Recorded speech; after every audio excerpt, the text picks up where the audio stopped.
All right, so we've taken a tour of basically a museum.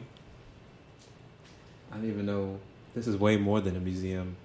The stuff that's in here, I can't even, there's so many different things. There's so many different types of art.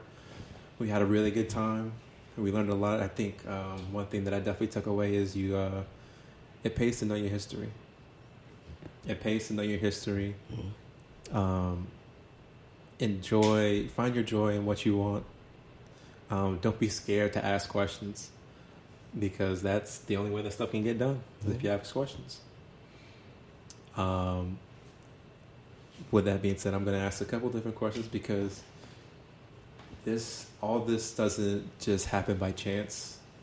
All this takes some time, takes some effort, a little bit of luck. I don't know if you want to say, being at the right place at the right time, or I don't believe in luck. Nah, we're not even gonna say luck. It's just beautiful things that go on. So,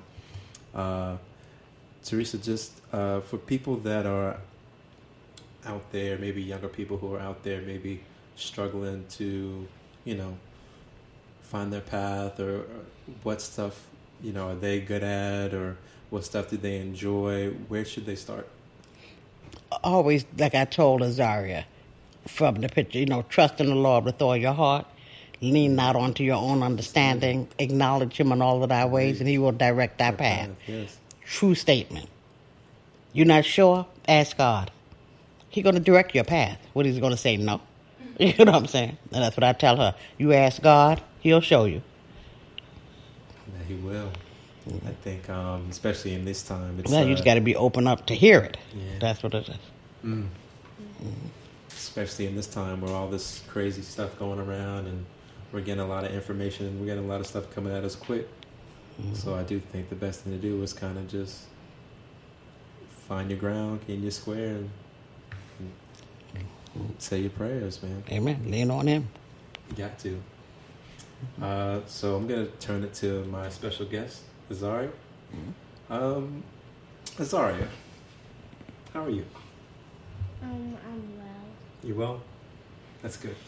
Do you have some favorite art in here that you like? Anything that sticks out? Anything that you love? I know you like the Wheaties. I know you like them shoes upstairs too. Yeah? I like my art. You like your art? Oh yeah.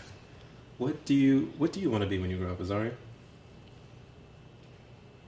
I want to be like a pediatrician. Pediatrician. It's way better than what I was thinking of what I was going to be. It was no pediatrician. Why do you want to be a pediatrician, if you don't mind me asking? Because when I grow up, I want to have a job that I like, and I could get good money so I can have a big house and help the people that don't have money. But why do you want to be a pediatrician? See, that's different. What does a pediatrician do that would make you want to be one? Right. Delivers babies. Oh, well, I know that. And I like babies because they're cute. They are cute. That's it? I go with that. What's your favorite thing to do on a Saturday? On Saturday, I do dance classes. Really? Get out of here. Yeah, I like dancing. You got happy feet? Yeah. Yeah. Yes. That's good. I think, wow, Theresa, I don't even know what else to say. Like, this is amazing. We got a couple good things out of here. Definitely. Don't worry. Don't worry with whatever situation that you're in. It's not all bad. I don't even know what to say, Theresa. This is an awesome thing, Thank you. Collecting all this art, all this history, all these names. There's a lot of different things in here. I'm hoping that somebody can kind of get something out of this. whatever it may be. Get your own art that you want. Start drawing. Start singing. Start traveling. Start collecting. Start collecting. But I like to say, like the reason why I started doing this is I was speaking with my mom. I think Chris might have been there too. You might have been there too, actually. We were just talking about the different situations that a kid may be in, you know, when they're really young. Pretty much what's in their environment is kind of the things that they might be kind of drawn to or Attracted to. or you know, because it's what they don't know anything else. So why I wanted to do this is I got to travel as a kid. I got to try new foods as a kid. I got to go seen plays, seen different types of movies, read different types of books. So I think that gave me a certain lens that I seen stuff from. I'm not very, you know, clouded lens, maybe, you know, very narrow to other people. But to me, it was a lot looking back on it. So the reason why I started this is, you know, maybe somebody may see this and may not realize that this is even a thing, that you can do all this stuff. Right. A lot of people say that when they come. Like, I've never even thought about buying stuff or art to put on the walls. And I had a guy that came back and he said, I'm telling you, he said, I went home and I got me some magazines and I made my own stuff. He said, because I never thought about putting stuff on the wall. And most people, when they come here, they're surprised at the stuff that we've done.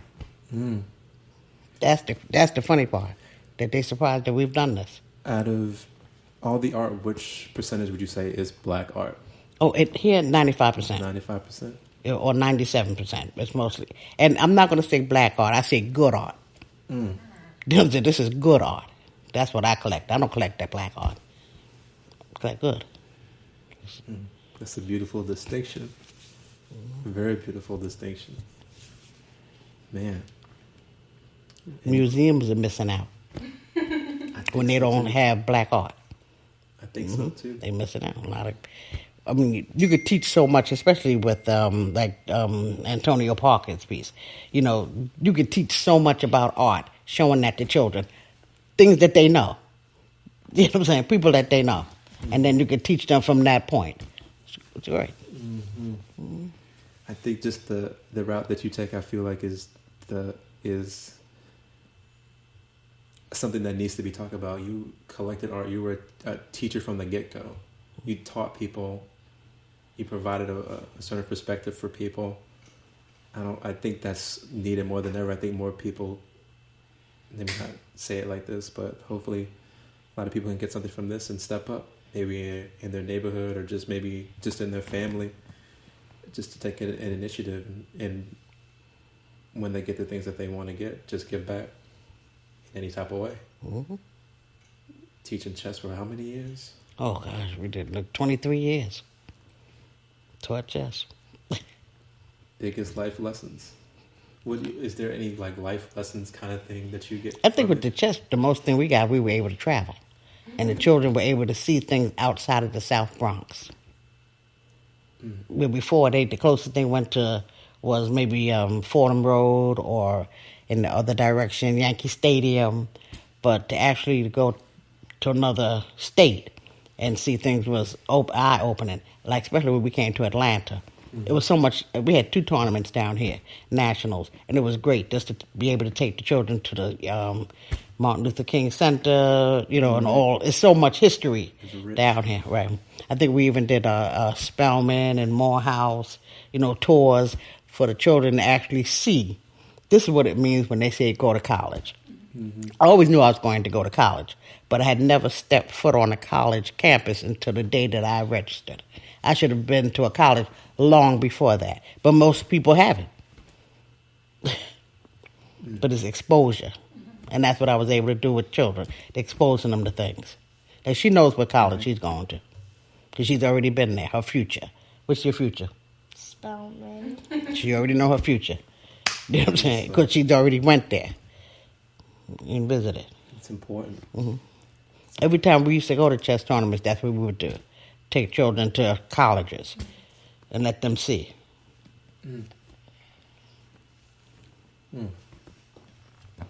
Experiences. That's what it is. Experiences. See, and that's what you had. You had experiences. Yeah. So you could fall back on. You could recognize. It's. I always say it's difficult to ask children to make a decision when they're only seeing one side. It's like, don't tell me, you asking me what's the best ice cream, Kroger's or Publix. So you're not telling me about Haagen-Dazs. You're not telling me about Ben and Jerry. You just giving me those two, and I'm supposed to make a right decision based on those two limited things. Come on. You know what I'm saying? Can't do it. Right, no.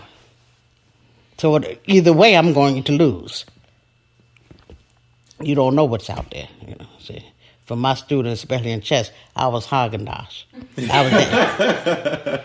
I took them to the best places. This is what we're going to do. I had to tell them, this is America. This is the richest country in the world. There's no way a lack of money should stop us. Mm.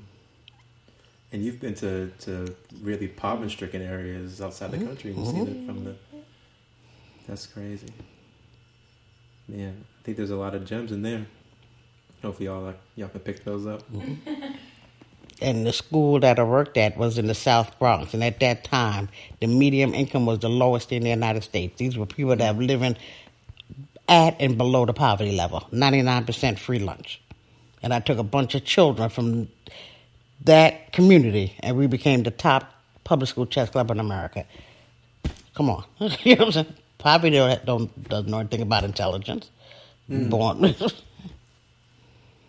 What do you think is what stops these people? What stops people from taking the next step? Maybe they don't think that you can. So when I went into teaching, I didn't know that I couldn't do stuff. I would just do it.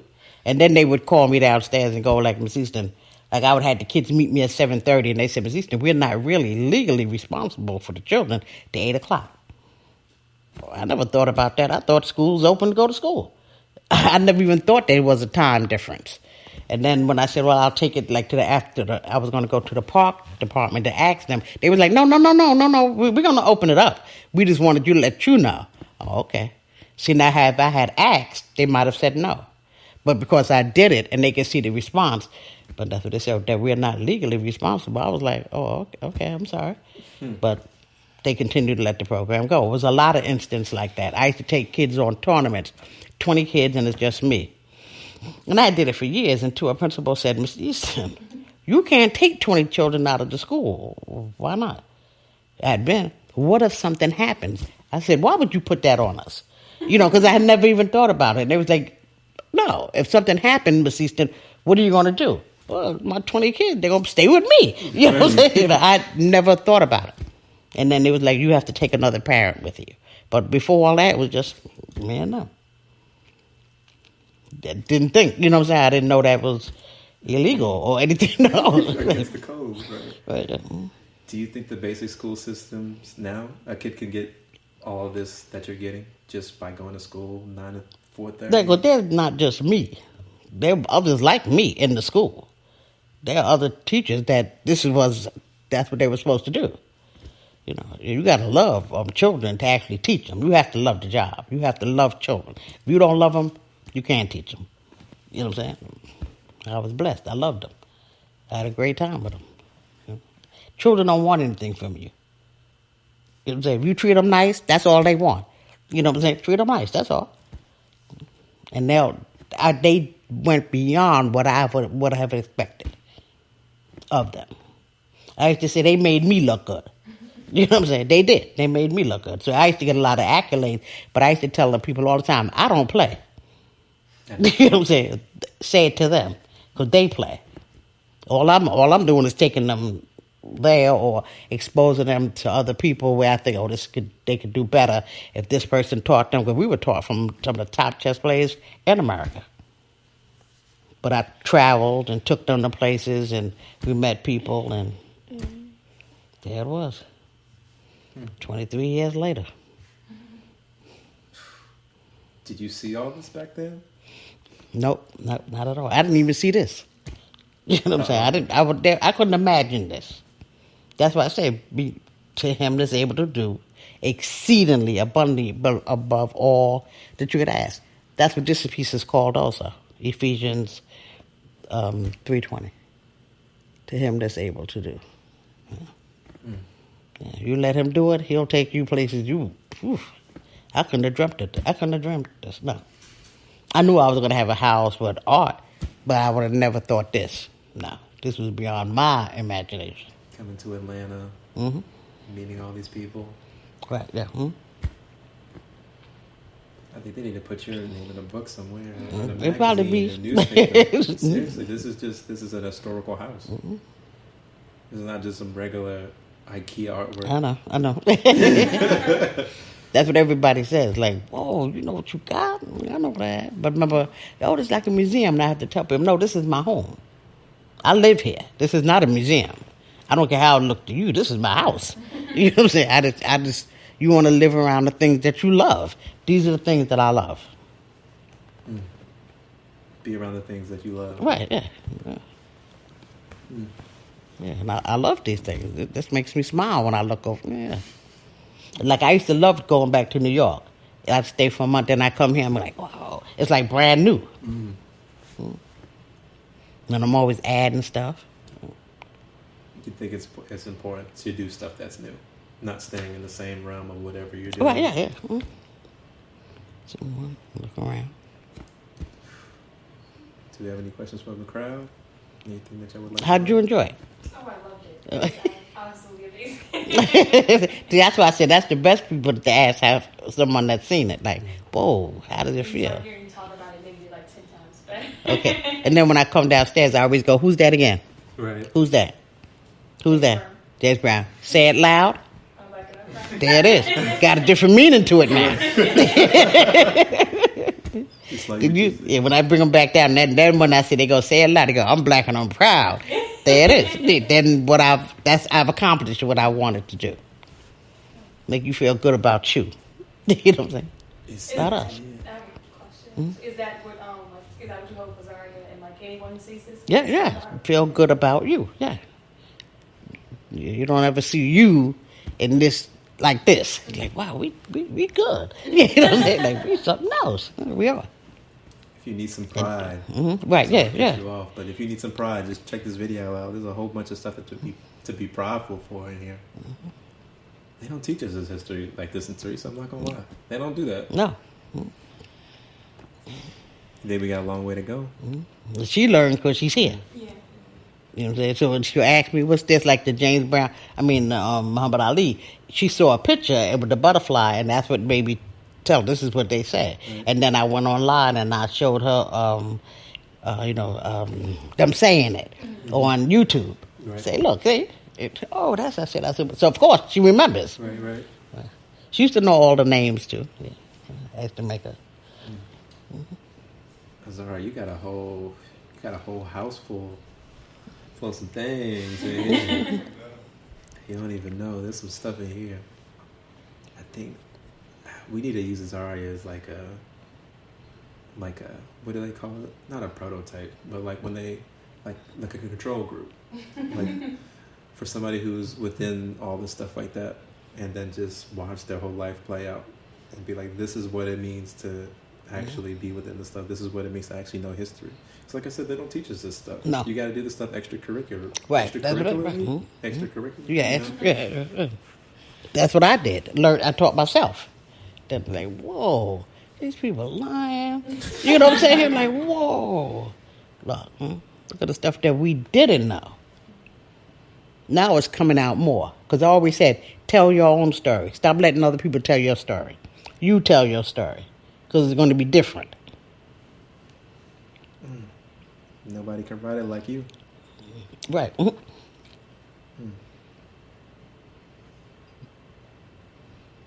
And there's something in here for everybody. Man, woman, old, young, kid. There's something in here that's going to attract everybody. You didn't get that from the Wheaties. I got it from the Wheaties. I'm not gonna lie. I knew what my space was. Man, Theresa, you pretty much answered everything along the way. To be honest, Let me looking still got batteries, still moving. Got you. Is there anything you want to close out with, Theresa? No, I'm good. Yeah. No, I'm fine. No, this was great. I enjoyed it. Okay. Sorry. I knew this was going to happen one day. You know, that it had to be filmed. I knew that. You know. I had a dream about it. That's what kind of made me go ahead and just do it. Yeah, we all were together, me, Christian. It was all like a...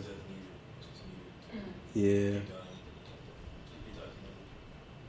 Because this is, I think this stuff is so important. I'm going to keep saying it. I just think this stuff is so important. Like now I'm trying to find my little path. I wanted to, not to cut, switch gears. I wanted to bring Ashley because we both graduated college. And now we're working, and she's got a little bit better than I do. She actually works for somebody who is black, somebody who is an entrepreneur, so she's kind of hitting the ground running. Me, I'm working for the state, a little slower, a little, it's got its stuff like that. So when I get home, it's like, all right, man, I know this is not it, but what's that thing that I like? What's that thing that I'm good at? So I don't have to be doing this all the time. Which I don't mind. If there's, please watch the last episode that I have, but the person that I held on basically said one of his books is, I'm forgetting the name of the books, Slow Money is Better Than No Money. Right. So don't be scared to take your time. Yeah, it took me 35 years almost to get to this, of collecting. Like, this didn't happen overnight. Just take your time. Now when I look up, whoa, look what happened. Right. You just take your time. Take your time. I can't say it better myself. So I wanted to do this because I think people should be given their flowers. It's definitely why they're still here, or just at all times of day, people should be given their flowers because, man, we are in a really weird time. It seems like so stuff like this just sticks out. So with that being said, Theresa, I really appreciate you us coming into your home, taking a tour. This was amazing. I'm happy that she got to see this. Happy they got to see Zaria. Haven't seen in some time. So this was great. I want to say I love you. Thank you for the years of teaching and the inspiration, the exposure, the enlightenment you give to people, because not even just to people, to kids, to everybody, because this stuff it lasts lifetimes. I teach it to my kids. Hopefully they teach it to their kids. This stuff goes on. So with that being said, again, thank you for allowing us to be in your home, and peace, guys. Thank you for coming. Love you. Oh, one thing, Chris, before you turn it off. One thing, so I like to close it out like this. I'm trying to make a little bit of a phrase with what I do. So for the people out there who don't know, a phrase that my mom told us is, you can't hate the player. Hate the game. Yes, sir. All right, that's it. All right.